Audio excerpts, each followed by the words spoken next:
Hello friends, स्वागत है आप सभी का जीके ट्रैक यूट्यूब चैनल में। तो दोस्तों, आज के इस वीडियो में हम महात्मा गांधी जी से संबंधित 25 मोस्ट इंपॉर्टेंट क्वेश्चन देखेंगे जो आपके सभी आने वाले एग्जाम के लिए हेल्पफुल हैं। तो इसलिए वीडियो पूरा एंड तक देखते रहिए। तो चलिए आज का वीडियो शुरू करते हैं। तो दोस्तों, आज का पहला प्रश्न है, महात्मा गांधी जी का जन्म कब हुआ था? तो देखिए, महात्मा गांधी जी का जन्म हुआ था 2 अक्टूबर 1869 को। तो इसका आंसर ऑप्शन बी हो जाएगा। देखिए, महात्मा गांधी जी का जन्म 2 अक्टूबर 1869 को गुजरात के पोरबंदर में हुआ था। और देखिए, इनकी मृत्यु की बात करें तो गांधी जी की मृत्यु हुई थी 30 जनवरी 1948 को दिल्ली में। आप सभी जानते हैं इनकी मृत्यु का कारण क्या था। इनकी हत्या की गई थी। नाथूराम गोडसे ने गोली मारकर महात्मा गांधी जी की हत्या की थी। कहाँ पर की थी? दिल्ली में 30 जनवरी 1948 को। और देखिए, गांधी जी का पूरा नाम क्या था? तो मोहनदास करमचंद गांधी था। और इनकी जीवन साथी यानी कि इनकी पत्नी का नाम था कस्तूरबा गांधी। और इनके माता पिता की बात करें तो इनकी माता का नाम था पुतलीबाई करमचंद गांधी और पिता का नाम था करमचंद गांधी। इसके बाद नेक्स्ट क्वेश्चन है, गांधी जी की हत्या कब हुई थी? तो देखिए, गांधी जी की हत्या की गई थी 30 जनवरी 1948 को। तो इसका आंसर ऑप्शन सी हो जाएगा। मैंने आपको बताया था कि इनकी हत्या नाथूराम गोडसे ने की थी गोली मारकर दिल्ली में। और देखिए, 30 जनवरी को इसीलिए प्रतिवर्ष शहीद दिवस मनाया जाता है। इसके बाद अगला क्वेश्चन है, 2 अक्टूबर को गांधी जयंती के साथ और किसकी जयंती मनाई जाती है? तो देखिए, आप सभी जानते हैं 2 अक्टूबर को गांधी जयंती मनाई जाती है, लेकिन इनके अलावा और किसकी जयंती मनाई जाती है 2 अक्टूबर को? तो इसका राइट आंसर ऑप्शन डी हो जाएगा, लाल बहादुर शास्त्री की। तो देखिए, लाल बहादुर शास्त्री ये भारत के दूसरे प्रधानमंत्री थे। तो इनकी जयंती भी 2 अक्टूबर को मनाई जाती है। देखिए, लाल बहादुर शास्त्री का जन्म 2 अक्टूबर 1904 को वाराणसी के मुगल सराय में हुआ था। क्वेश्चन नंबर 4 है, महात्मा गांधी जी के राजनीतिक गुरु कौन थे? तो दोस्तों, ये क्वेश्चन कई बार एग्जाम में पूछा जा चुका है, तो ये क्वेश्चन महत्वपूर्ण है। तो महात्मा गांधी जी के राजनीतिक गुरु थे गोपाल कृष्ण गोखले। तो इसका आंसर ऑप्शन बी हो जाएगा। और देखिए, इसके अलावा बात करें, अगर आपसे क्वेश्चन पूछा जाए कि गांधी जी के आध्यात्मिक गुरु कौन थे, यानी कि इनके प्रेरणादायक पुरुष कौन थे आध्यात्मिक गुरु, तो गांधी जी के आध्यात्मिक गुरु थे लियो टोल्स्टॉय। तो दोनों याद रखने की, राजनीतिक गुरु थे गोपाल कृष्ण गोखले और इनके आध्यात्मिक गुरु थे लियो टोल्स्टॉय। इसके बाद नेक्स्ट क्वेश्चन है, महात्मा गांधी जी को महात्मा की उपाधि किसने दी थी? तो दोस्तों, गांधी जी को ये जो महात्मा की उपाधि दी गई थी, तो ये किसके द्वारा दी गई थी, किसने दी थी? तो इसका राइट आंसर ऑप्शन ए हो जाएगा, रविंद्रनाथ टैगोर ने। तो देखिए, गांधी जी को महात्मा की उपाधि रविंद्रनाथ टैगोर ने दी थी। अब देखिए, इसके अलावा बात करें, गांधी जी को जो अन्य उपाधियाँ दी गई हैं जहाँ से कई बार एग्जाम में क्वेश्चन पूछे आते हैं, तो देखिए बात करें, गांधी जी को केसर ए हिंद की उपाधि किसने दी थी? तो केसर ए हिंद की उपाधि दी थी ब्रिटिश सरकार ने। इसके अलावा महात्मा की उपाधि रविंद्रनाथ टैगोर ने दी थी चंपारण आंदोलन के दौरान 1917 में। और गांधी जी को बापू किसने कहकर पुकारा था? बापू की उपाधि किसने दी थी? तो ये कहा था जवाहरलाल नेहरू ने। इसके अलावा देखिए, गांधी जी को राष्ट्रपिता किसने कहा था? तो सुभाष चंद्र बोस ने रंगून से कहकर इन्हें राष्ट्रपिता कहकर पुकारा था। इसके अलावा देखिए, गांधी जी को अर्धनग्न फकीर भी कहा गया था, ये उपाधि भी दी गई थी। तो ये उपाधि दी थी बिस्टल चर्चिल एवं फ्रैंक मोरिस ने। और गांधी जी को वन मैन बाउंड्री फोर्स भी कहा गया था, तो ये कहा था लॉर्ड माउंटबेटन ने। तो गांधी जी को ये जो सभी उपाधि दी गई है, ये महत्वपूर्ण है, आपको ये सभी याद रखनी है कि किसने कौन सी उपाधि दी थी। इसके बाद नेक्स्ट क्वेश्चन है, किस कारण से गांधी जी ने केसर ए हिंद की उपाधि छोड़ दी थी? तो दोस्तों, गांधी जी को जो ब्रिटिश सरकार के द्वारा केसर ए हिंद की उपाधि दी गई थी, तो गांधी जी ने ये उपाधि त्याग दी थी, यानी कि छोड़ दी थी। तो ये किस कारण से छोड़ी थी? तो इसका आंसर ऑप्शन ए हो जाएगा, जलियांवाला बाग हत्याकांड के कारण। तो देखिए, 1919 में जो जलियांवाला बाग हत्याकांड हुआ था, तो इसके कारण से गांधी जी ने केसर ए हिंद की उपाधि को त्याग दिया था, यानी कि छोड़ दिया था। इसके बाद क्वेश्चन नंबर 7 है, गांधी जी दक्षिण अफ्रीका कब गए थे? तो देखिए, महात्मा गांधी जी दक्षिण अफ्रीका गए थे 1893 में। तो इसका आंसर ऑप्शन डी हो जाएगा। अब देखिए, महात्मा गांधी जी 1893 में क्यों गए थे? तो ये एक गुजराती व्यापारी का मुकदमा लड़ने के लिए दक्षिण अफ्रीका गए थे। इसके बाद क्वेश्चन नंबर 8 है, गांधी जी दक्षिण अफ्रीका से कब भारत वापस लौटे थे? तो देखिए, ये क्वेश्चन कई बार एग्जाम में पूछा जाता है कि गांधी जी दक्षिण अफ्रीका से वापस भारत कब आए थे, कब लौटे थे? तो इसका आंसर ऑप्शन बी हो जाएगा, 9 जनवरी 1915 को। तो देखिए, 21 वर्ष के बाद गांधी जी दक्षिण अफ्रीका से भारत वापस लौटे थे 9 जनवरी 1915 को। इसलिए 9 जनवरी को भारत में प्रतिवर्ष राष्ट्रीय प्रवासी दिवस मनाया जाता है, तो याद रखना है। इसके बाद अगला क्वेश्चन है, साबरमती आश्रम की स्थापना किसने की थी? तो दोस्तों साबरमती आश्रम की स्थापना की थी महात्मा गांधी जी ने। तो इसका आंसर ऑप्शन डी हो जाएगा।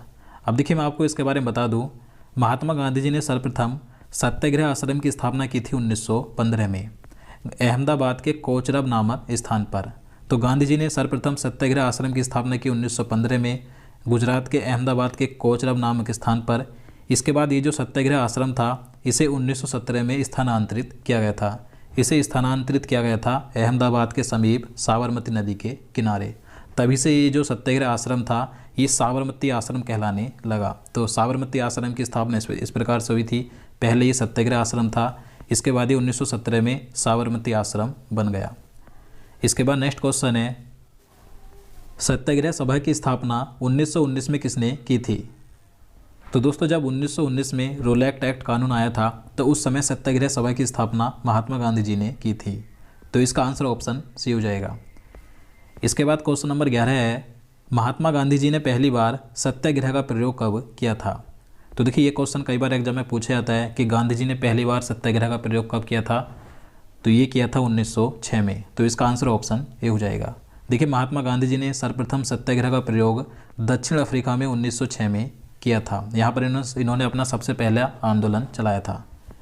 इसके बाद क्वेश्चन नंबर 12 है, गांधी जी ने भारत में प्रथम सत्याग्रह का प्रयोग कब किया था? अब देखिए बात करें कि महात्मा गांधी जी ने भारत में पहली बार सत्याग्रह का प्रयोग कब किया था, पहली बार आंदोलन कब किया था? तो ये किया था 1917 में। तो इसका आंसर ऑप्शन डी हो जाएगा। गांधी जी ने 1917 में भारत में पहली बार सत्याग्रह का प्रयोग बिहार के चंपारण में किया था। 1917 में बिहार के चंपारण में जो चंपारण आंदोलन हुआ था, यहाँ पर गांधी जी ने भारत का पहला सत्याग्रह का आंदोलन किया था। अब देखिए इसके बाद बात करें गांधी जी के द्वारा जो प्रमुख आंदोलन चलाए गए थे, तो यहाँ पर सबसे पहले बात करें चंपारण सत्याग्रह की, जो कि 1917 में हुआ था। तो ये गांधी जी के द्वारा चलाया गया भारत में प्रथम आंदोलन था। तो ये आंदोलन हुआ था 1917 में बिहार के चंपारण जिले में। इसके बाद अहमदाबाद मजदूर आंदोलन हुआ था 1918 में। इसके बाद खेड़ा आंदोलन भी 1918 में हुआ था गुजरात के खेड़ा में। इसके बाद देखिए रोलैक्ट एक्ट आया था जिसे कि काला कानून कहा जाता है। तो ये 1919 में हुआ था। इसके बाद गांधी जी ने असहयोग आंदोलन चलाया था जो 1 अगस्त 1920 को शुरू हुआ था और 12 फरवरी 1922 को समाप्त हुआ था। देखिए असहयोग आंदोलन को गांधी जी ने चोरा चोरी कांड के कारण स्थगित कर दिया था। इसके बाद गांधी जी ने सविनय अवज्ञा आंदोलन चलाया था जो कि 1930 से 1931 तक चला था। और इसी दौरान सविनय अवज्ञा आंदोलन के दौरान गांधी जी ने नमक सत्याग्रह चलाया था 12 मार्च 1930 से 6 अप्रैल 1930 तक। देखिए इस नमक सत्याग्रह में गांधी जी ने साबरमती आश्रम से डांडी गांव तक 24 दिनों की पैदल यात्रा का मार्च निकाला था। इसके बाद गांधी जी ने एक दलित आंदोलन चलाया था जो कि 1933 में चलाया था। तो ये आंदोलन छुआछूत विरोधी आंदोलन था। इसके बाद गांधी जी ने सबसे महत्वपूर्ण आंदोलन चलाया था जो कि भारत छोड़ो आंदोलन था, जो कि भारत की स्वतंत्रता के लिए चलाया गया था। तो भारत छोड़ो आंदोलन की शुरुआत हुई थी 8 अगस्त 1942 को। तो इसी आंदोलन के दौरान गांधी जी ने करो या मरो का नारा भी दिया था। तो ये सही पॉइंट याद रखने महत्वपूर्ण है। इसके बाद क्वेश्चन नंबर 13 है, करो या मरो का नारा किसने दिया था? तो दोस्तों करो या मरो का नारा महात्मा गांधी जी ने भारत छोड़ो आंदोलन के दौरान दिया था 1942 में। तो इसका आंसर ऑप्शन ए हो जाएगा। इसके बाद नेक्स्ट क्वेश्चन है, दक्षिण अफ्रीका में गांधी जी द्वारा शुरू किए गए साप्ताहिक का क्या नाम था? तो इसका राइट आंसर ऑप्शन सी हो जाएगा, इंडियन ओपिनियन। तो देखिए महात्मा गांधी जी ने दक्षिण अफ्रीका में एक साप्ताहिक समाचार पत्र निकाला था जिसका नाम था इंडियन ओपिनियन। अब देखिए इसकी बात करें, इंडियन ओपिनियन ये महात्मा गांधी जी के द्वारा 1904 में शुरू किया गया था जो कि दक्षिण अफ्रीका में चलाया गया था। तो ये एक समाचार पत्र था। देखिए इसके प्रथम संपादक कौन थे? तो मनसुख लाल नजर थे। तो याद रखना है। इसके बाद क्वेश्चन नंबर 15 है, हिंद स्वराज पुस्तक के लेखक कौन है? तो देखिए हिंद स्वराज पुस्तक के लेखक हैं महात्मा गांधी। तो इसका आंसर ऑप्शन डी हो जाएगा। देखिए ये जो बुक है हिंद स्वराज, तो ये 1919 में लिखी गई थी महात्मा गांधी जी के द्वारा गुजराती भाषा में। इसके बाद अगला क्वेश्चन है, महात्मा गांधी जी की आत्मकथा का क्या नाम है? तो दोस्तों गांधी जी ने स्वयं अपनी आत्मकथा लिखी थी जिसमें इन्होंने अपने जीवन के बारे में लिखा था। तो इनकी आत्मकथा का नाम है सत्य के प्रयोग। तो इसका आंसर ऑप्शन डी हो जाएगा। देखिए गांधी जी ने इस सत्य के प्रयोग यानी कि अपनी आत्मकथा को गुजराती भाषा में लिखा था। इसके बाद देखिए इस आत्मकथा को कई लेखकों ने हिंदी में अनुवाद किया है, लेकिन गांधी जी ने इसे गुजराती भाषा में लिखा था। तो गांधी जी की आत्मकथा का क्या नाम है? सत्य के प्रयोग। इसके बाद क्वेश्चन नंबर 17 है, यंग इंडिया जो कि एक साप्ताहिक पत्रिका थी, तो इसके लेखक कौन है? तो इसका आंसर ऑप्शन डी हो जाएगा, महात्मा गांधी। तो देखिए, यंग इंडिया ये एक साप्ताहिक पत्रिका थी जो कि महात्मा गांधी जी के द्वारा शुरू की गई थी और ये अंग्रेजी भाषा में निकाली जाती थी। इसके बाद अगला क्वेश्चन है, नवजीवन तथा हरिजन सेवक नामक समाचार पत्रों का संपादन किसने किया था? तो देखिए, नवजीवन और हरिजन सेवक ये भी एक समाचार पत्र थे, समयानी के समाचार पत्रिकाएं थीं, तो इनका संपादन भी महात्मा गांधी जी ने किया था। तो इसका आंसर ऑप्शन डी हो जाएगा। इसके बाद नेक्स्ट क्वेश्चन है, हरिजन सेवक संघ की स्थापना किसने की थी? तो देखिए, हरिजन सेवक संघ की स्थापना की थी महात्मा गांधी जी ने। तो इसका आंसर ऑप्शन बी हो जाएगा। देखिए, महात्मा गांधी जी ने हरिजन सेवक संघ की स्थापना पुणे की यरबदा जेल में 1932 में की थी। तो याद रखना कब की थी? 1932 में। और कहाँ पर की थी? पुणे की यरबदा जेल में। इसके बाद अगला क्वेश्चन है, गांधी इरविन समझौता कब हुआ था? तो दोस्तों, मोस्ट इंपॉर्टेंट क्वेश्चन है, ये क्वेश्चन कई बार एग्जाम में पूछा जा चुका है। तो गांधी इरविन समझौता हुआ था 5 मार्च 1931 को। तो इसका आंसर ऑप्शन सी हो जाएगा। अब देखिए, ये समझौता किसके बीच हुआ था? तो ये भी एग्जाम में पूछा जाता है। तो ये समझौता हुआ था महात्मा गांधी जी और वायसराय लॉर्ड इरविन के बीच में। तो गांधी इरविन समझौता 5 मार्च 1931 को महात्मा गांधी जी और लॉर्ड इरविन के बीच हुआ था। और देखिए, इस गांधी इरविन समझौते को दिल्ली पैक्ट के नाम से भी जाना जाता है, तो याद रखना है। इसके बाद अगला क्वेश्चन है, किस एकमात्र कांग्रेस के अधिवेशन की अध्यक्षता गांधी जी ने की थी? तो देखिए, गांधी जी ने सिर्फ एकमात्र कांग्रेस के अधिवेशन की अध्यक्षता की थी, तो वो कौन सा अधिवेशन था? तो इसका राइट आंसर ऑप्शन बी हो जाएगा, बेलगाम अधिवेशन, जो कि 1924 में हुआ था। तो देखिए, गांधी जी ने 1924 में एकमात्र कर्नाटक के बेलगाम कांग्रेस अधिवेशन की अध्यक्षता की थी, जो कि 1924 में हुआ था। इसके बाद अगला क्वेश्चन है, किसने क्रिप्स मिशन को एक पोस्ट डेटेड चेक कहा था? तो देखिए, क्रिप्स मिशन को पोस्ट डेटेड चेक कहा था महात्मा गांधी जी ने। तो इसका आंसर ऑप्शन सी हो जाएगा। अब देखिए, क्रिप्स मिशन की बात करें तो क्रिप्स मिशन 22 मार्च 1942 में ब्रिटिश सरकार द्वारा भारत में भेजा गया था।